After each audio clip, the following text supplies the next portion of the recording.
morning, good morning, good morning. And as we proceed to give you what you need, I would like to thank you all so much for coming down here for this assembly. Thank you for representing our school, Fordson, strong all year long. And it's the tractor factor that resonates through us all. Students throughout life, sometimes we are fascinated as human beings with the tranquility of the routine. We find comfort in the security of the familiar and security in the everyday routines of our life. Whether we get up in our coming and going, we celebrate ourselves as we go through our routines. But every once in a while, we have to set some days aside. We set days aside for various holidays in this nation, and this nation celebrates time for religious holidays as well. But in this season, and on this day that we're assembled today, whether your faith is one way, whether your race is one way, whether your station in life is another way, the thing that we hold true is that we are all celebrated together as Americans under this great nation.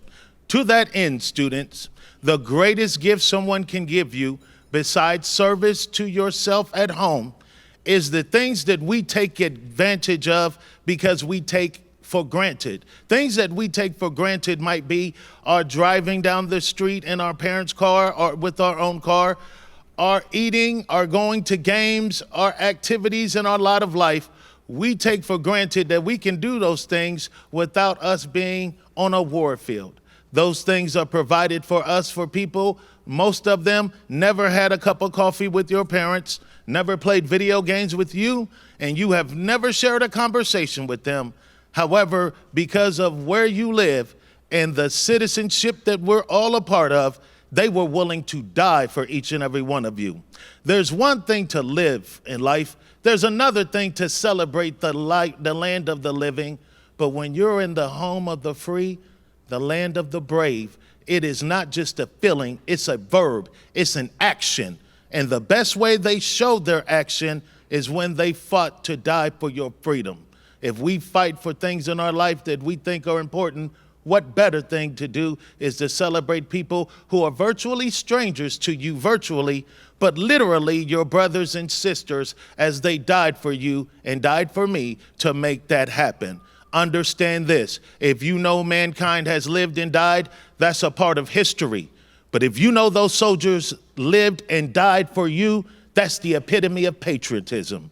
And to that end, we want to celebrate those who have given their lives and remember those. Those are one things that you can't never give away, is the power of memory. And this is the only national holiday that we are called to remember people. And we are remembering those who died for us so that we can have the freedoms of life in the United States of America. To that end, we're going to call up the color guard to bring us forward.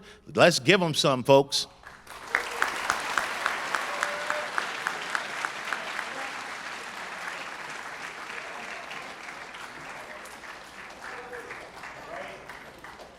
Please stand on your feet to receive the color guard, please. If you're physically able, please stand up on your feet, and we thank you.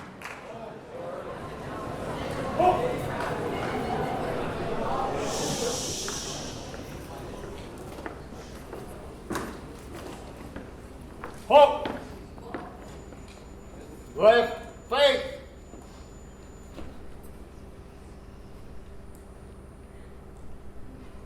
national anthem.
Now it's the presenting of the colors to be brought over.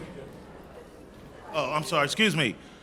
One more time, let's stand up on our feet one more time for the Pledge of Allegiance. Thank you all very much for your consistent cooperation.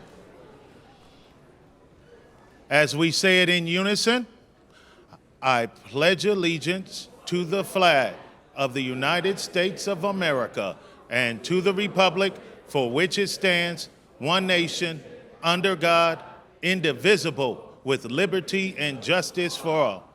Thank you. You may be seated. Thank you. Yes, sir.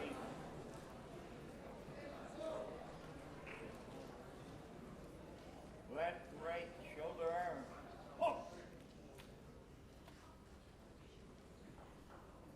Right, face. Forward. Hook. Left, right. Left, right, left. Hook. Right, face. False colors. Hook.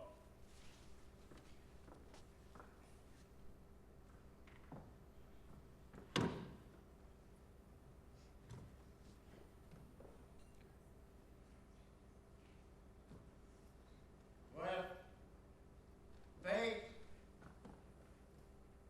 forward, hook.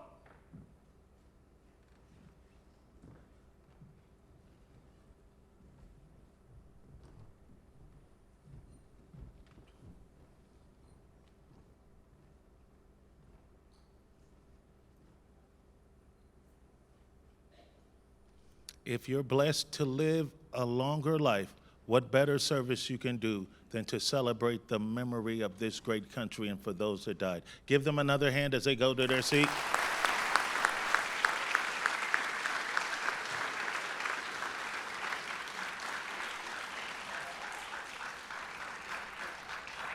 All right, so now we're going to have a prayer from Chaplain Rick Nephew. Give him some.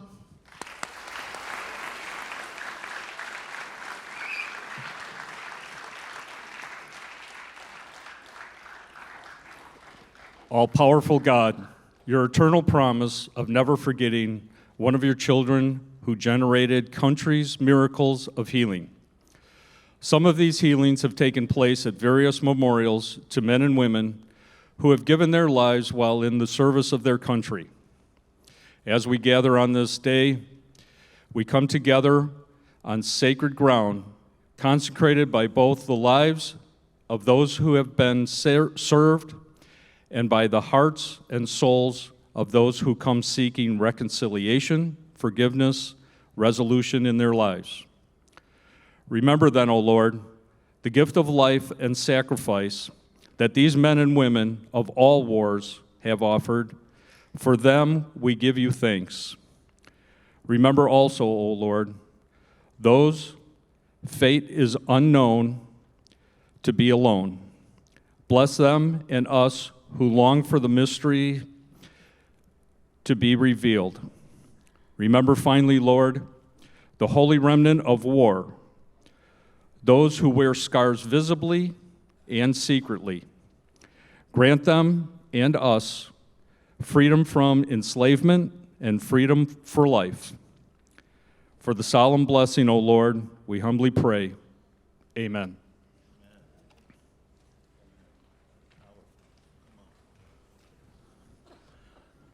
Okay, as I started out, I thanked each and every one of you all for being here, and your presence, as I tell you always, is a present to me.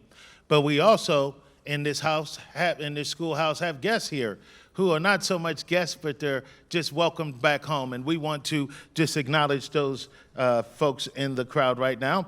We have Judge Gene Hunt.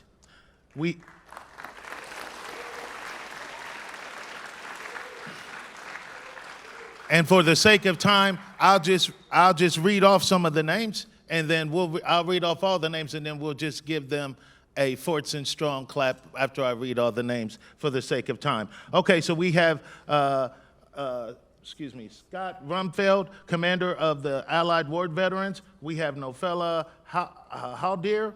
We have Craig Snap. We have Mr. Marcel Davis. We have Thomas Wall, Phil Smith, Ken Paris of City Council, Gary Enos, City Council, and Sam Baidoon, City Council. Also, thank you again for Chaplain Nevu, and we also will have people coming up that are distinguished members of the school board and executives from the district, including your superintendent. And to that end, we're going to call a school board member up, Mr. Hussein Berry from the Dearborn School Board, and also from John Vusilovsky, a declarated Korean War veteran, Dearborn Veteran of the Year for 2005. And as I mispronunciated your name, charge it to my tongue and not my heart. Everyone, give these two distinguished gentlemen some love as they approach.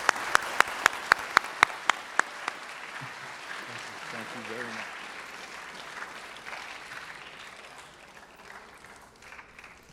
My partner, Mr. John Roslowski, and I were just speaking. I want to take an opportunity to thank your principal, Mr. Al-Qadre, and Jacqueline Zaidan, and the rest of the team here at Fordson.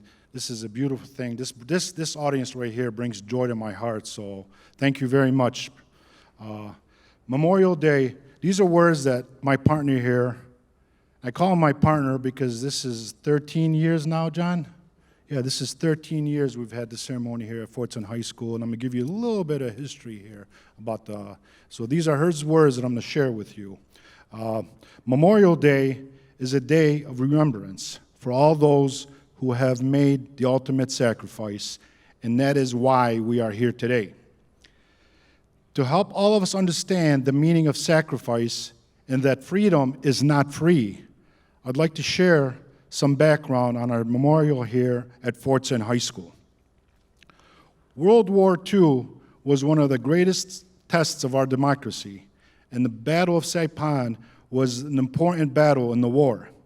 It was fought thousands of miles away in the Pacific Ocean on the island of Saipan in the Mariana Islands.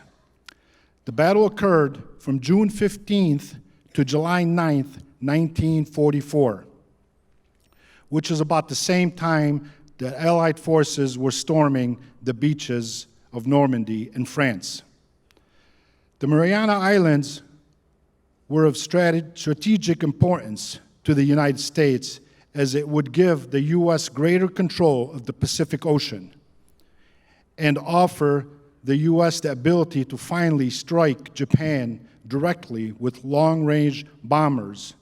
In fact, the Enola Gay, the aircraft that dropped the atomic bomb on Hiroshima, took off from Mariana Island just over a year later and helped to end the war against Japan. Why am I sharing all this with you? Well, it turns out that a courageous former Fordson High School student, U.S. Marine Private Walter Kiel, took part in the battle and was killed in action on June 22nd, 1944, just a week after the battle began. In his honor, the former Porath Park was renamed the Kiel Park in July of 1949. In 2012, Kiel Park was decommissioned, and thus began a search for a new home and a new plaque. The Dearborn Allied War Veterans, with the support of the City of Dearborn, Dearborn Public Schools, and Fordson High School, selected your school, I can actually say our school, as the memorial for this, as a memorial for the new site. Just in case you don't know, that plaque sits out right under the scoreboard on the football field at Fordson High School. This memorial honors not only Walter Kiel, but all of the men and women from Fordson who served our nation in the U.S. Armed Forces in times of both peace and war. Our gratitude extends not only to Walter Kiel and the 118 Fordson students killed in action, but also to those who were wounded, prisoners of wars, and missing in action. This morning, we honor, pay tribute, and remember all veterans. Veterans from World War II, the Korean War, the Vietnam War, the Gulf Wars. One of America's greatest strength is its veterans who have defended the democracy and the freedom we enjoy today. Let us never forget those men and women who gave the ultimate sacrifice of their lives to support our American values. Let us also remember and support those military personnel who serve our country around the world, especially those who are graduates of Fordson High School. I am sure that most of you have seen the memorial plaques as you walk down the halls of this beautiful school to your classes. At some point, either today or in the near future, please stop by, read the names of the Fordson students who sat in those seats a long time ago, who gave their lives for our country, and reflect and remember that freedom is not free. Thank you.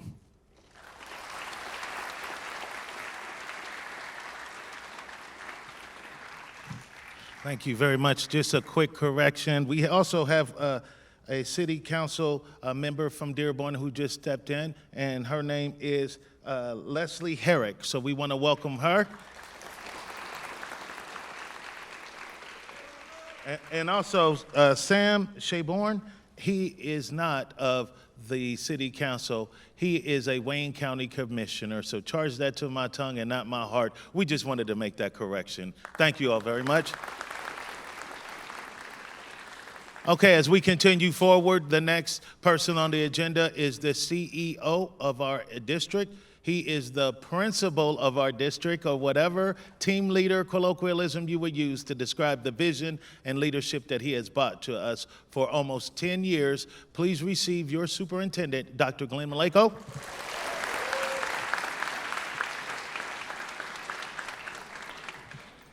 Thank you, Dr. Morris, and I appreciate Trustee Berry connecting to Fordson with the story.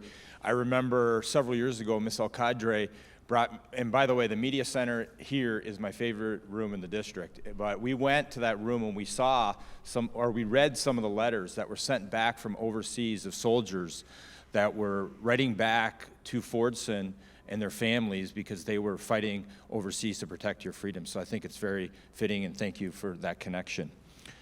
So I want to welcome, good morning. I just want to say hello to all the honored guests, all the great students that we have here, all the great student tractors. I want to thank Principal Alcadre, Dr. Morris, the administration, the staff who have organized this very special event to honor those who have made that ultimate sacrifice while serving our nation. As we approach the start of a long weekend, I know we're all thinking about how nice it will be to have a few extra days off, a little more time to relax, maybe get some yard work done, or spend time with friends. There's nothing wrong with enjoying our holidays. In fact, it's important for our own health to be able to unwind and slow down a bit. However, it's also important to make sure we don't forget the true meaning behind this very special holiday.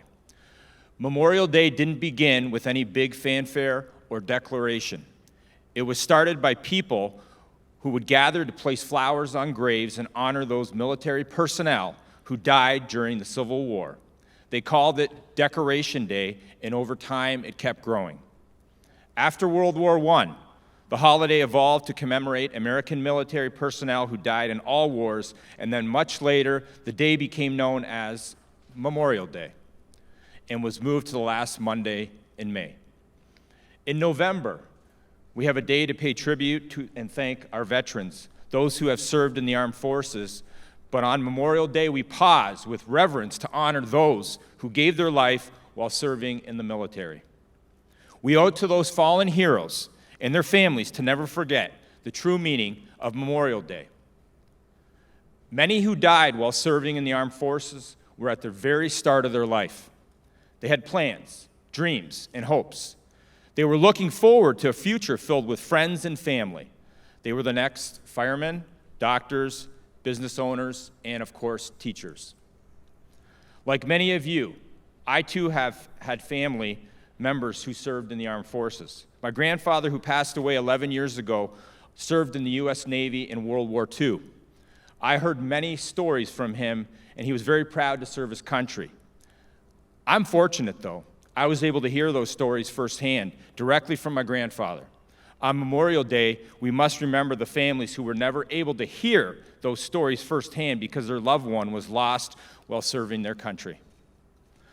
Let them know that their family member is appreciated and remembered. Let them know that the ultimate sacrifice, the price that was paid for our continued freedom, will not be forgotten. President Franklin Roosevelt said, "Those who have long enjoyed such privileges as we enjoy forget in time that men have died to win them." I would also add men and women to this quote. So this weekend, enjoy your days off. Spend time with friends and family, maybe even grab a lawn chair and make your way down to the big parade on Michigan Avenue, and I hope to see you there. But always remember the true meaning of Memorial Day. Remember the mothers, daughters, sons, and fathers who served our country and gave their life defending our freedom. Thank you, and may God bless our fallen, our veterans, our active military, and this great nation, the United States of America. Thank you.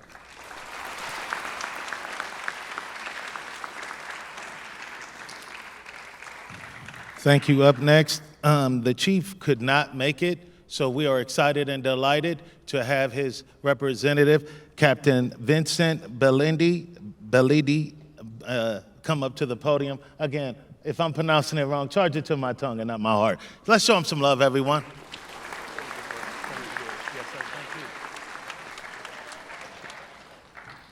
Good morning, everyone. I'm Captain Vincent Bellidi from the Dearborn Police Department, and I am here with you this morning on behalf of Chief Shaheen. Today and throughout this upcoming Memorial Day weekend, as we pause and reflect on the lives of these Dearborn heroes who made the ultimate sacrifice for their fellow Americans, let their memory inspire us to look for ways that we can better serve our fellow citizens, our communities, and our great nation. Let us honor their memory by remaining grateful for the freedoms that we enjoy every day that they paid for with everything they had. Thank you.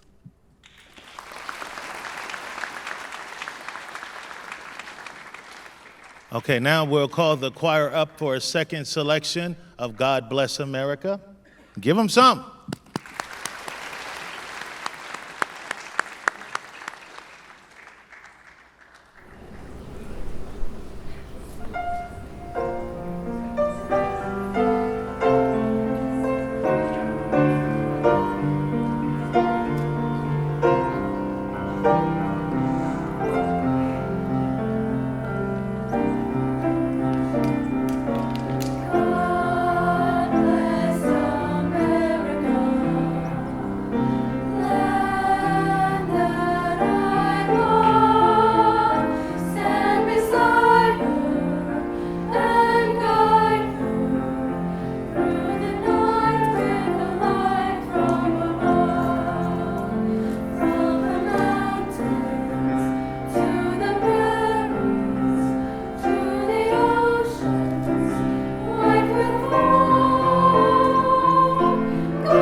Great job, great job.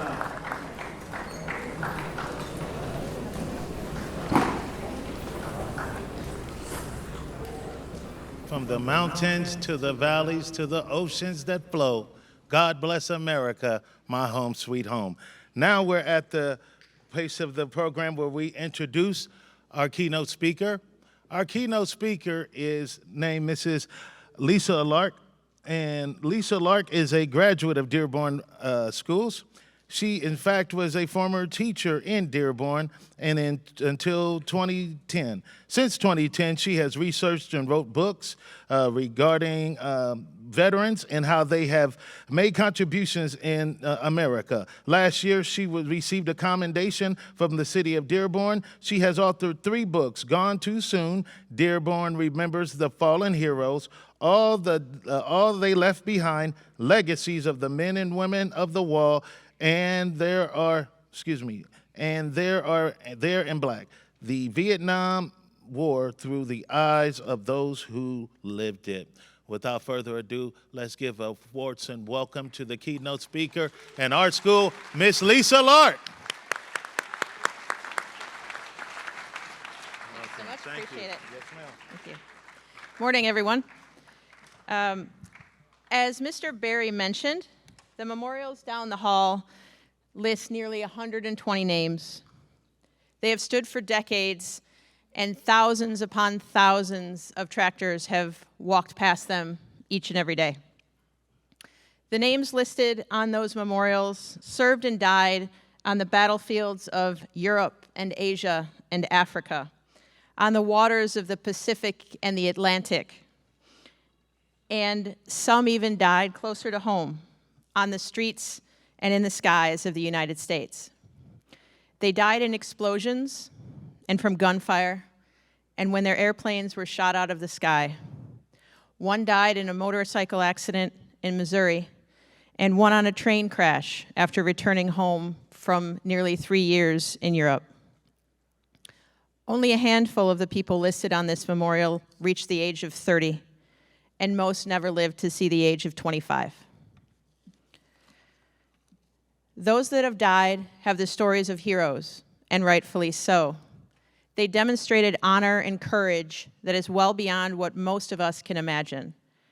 At young ages, they were thrust into situations that sent them away from home and kept them there, in many cases, forever.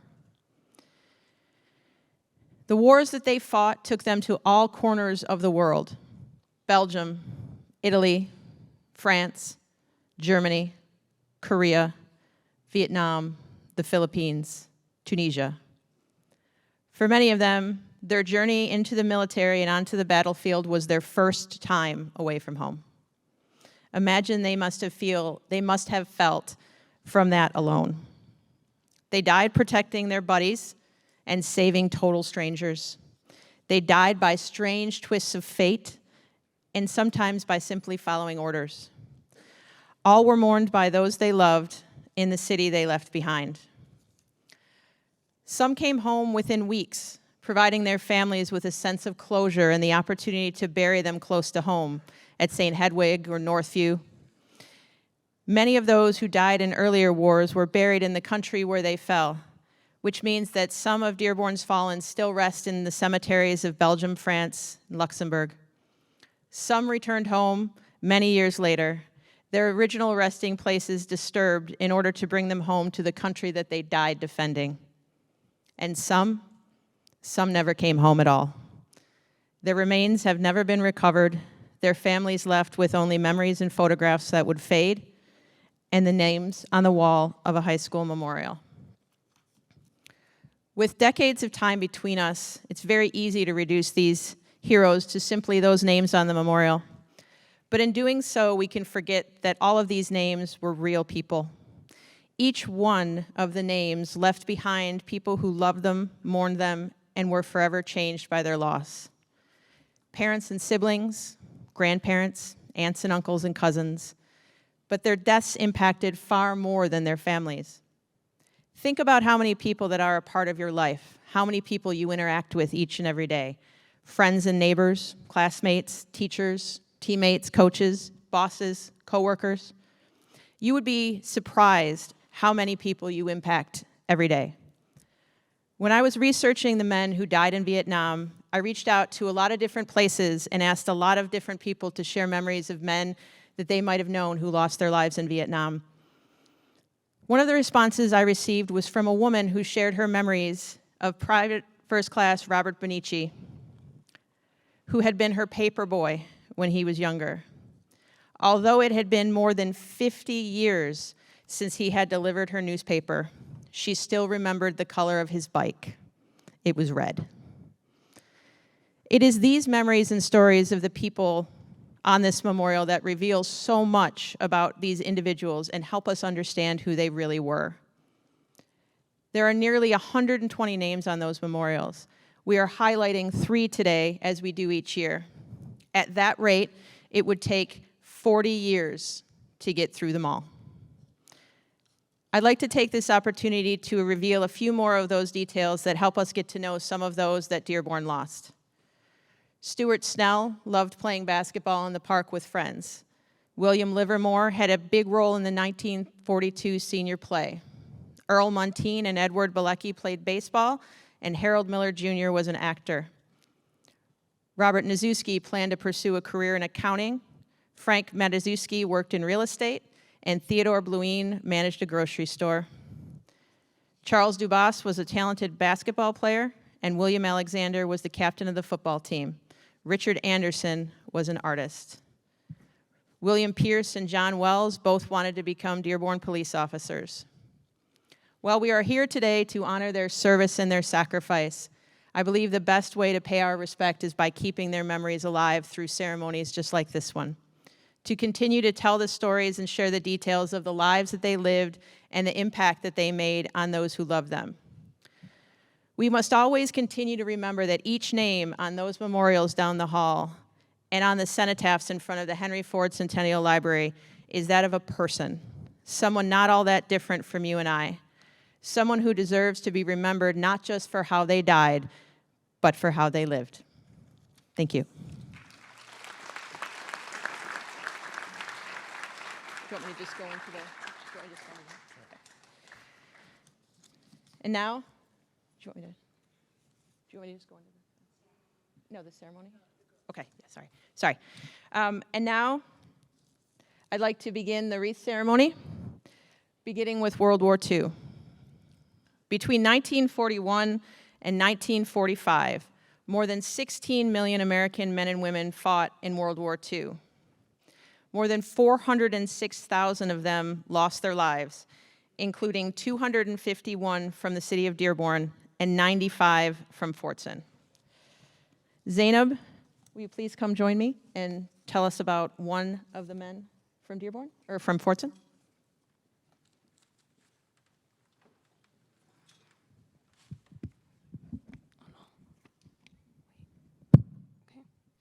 I'm going to be talking about Edwin Phillips Zach. Okay. He's a veteran that served during World War II. Edwin was born in Philadelphia, Pennsylvania in 1920, and he's the son of Stanley and Mary Phillips Zach. He graduated from Fordson High School in 1940 and joined the Navy in June of 1942. He lived on Chase Road, and his father owned a hardware store. He married Jean Wiltz in 1943, and they had a daughter named Sandra together. He trained as a bomber pilot, and he was an ensign in the Navy. He was also awarded an Air Medal for completing an air attack against a Japanese transportation facility, and he was killed in a plane crash in the South Pacific on August 11, 1944. His remains were never recovered, and he's still listed as unaccounted for. Thank you.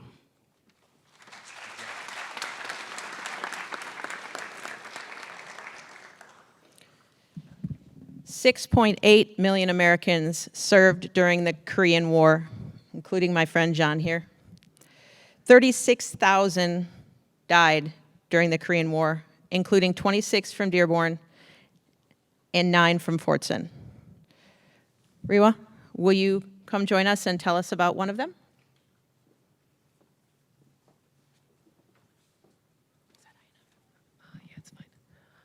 I'm here to talk about David Green, who was born in 1928 and to Clark and Irma Green.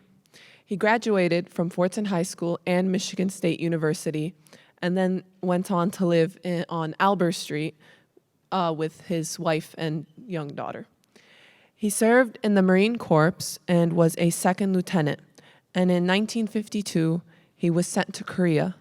He was killed in action that very same year, and currently he's buried in Arlington, Virginia at the Arlington Cemetery. Thank you.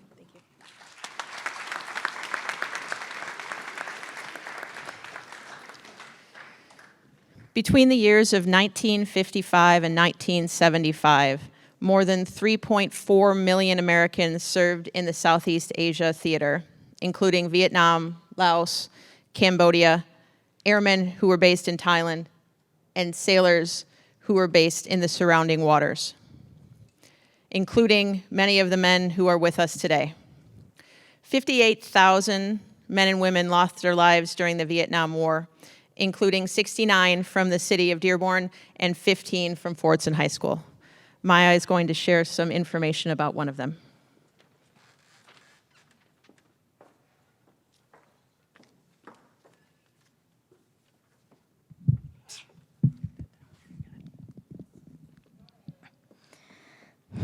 Hello, my name is Maya Zaited, and I have the honor to represent James Francis Morrow, a staff sergeant who served in Vietnam. James Morrow was born on July 9, 1937. As a Dearborn resident, he resided on Meade Street with his parents, brother, and sister. He ran track for Fordson, and he was married and had a daughter. James Morrow graduated from Fordson in 1955 and joined the Army in 1957. During his time in the Army, he performed 100 jumps as a paratrooper. James was stationed in Quan Tin, Providence in Vietnam in 1967. Then, months later, unfortunately passed at the age of 30 from a grenade blast on October 15, 1967. He's currently buried at St. Francis Cemetery in Phoenix, Arizona. His name in remembrance resides on panel E20 and 8, line 10 of the Vietnam Veteran Memorial in Washington, D.C. This day is to remember and honor those who were selfless to fight in a war they had no part in starting. But for soldiers like James Morrow, he had a part in finishing. Today is not only to honor him and the soldiers like him, but the honor to those before him and after him and the ones that currently reside today and are present with us. Not only that, is to honor those whose families suffered through the heartache of losing their loved ones. Thank you.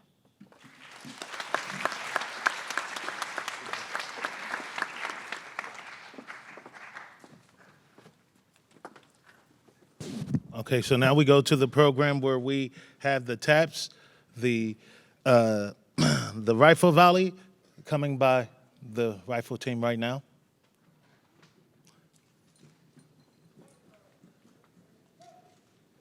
Please stand on your feet.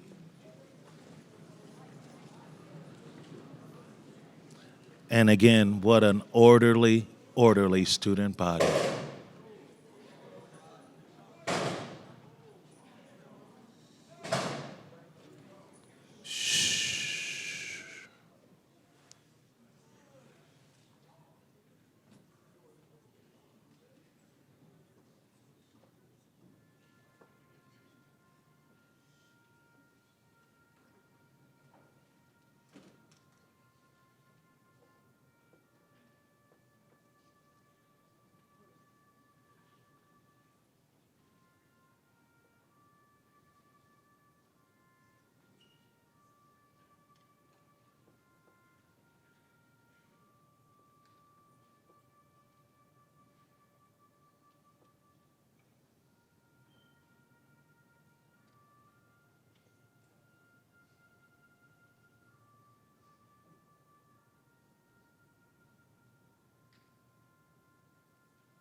And now we go to the retiring of the colors.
Let's give them one more hand clap, everyone.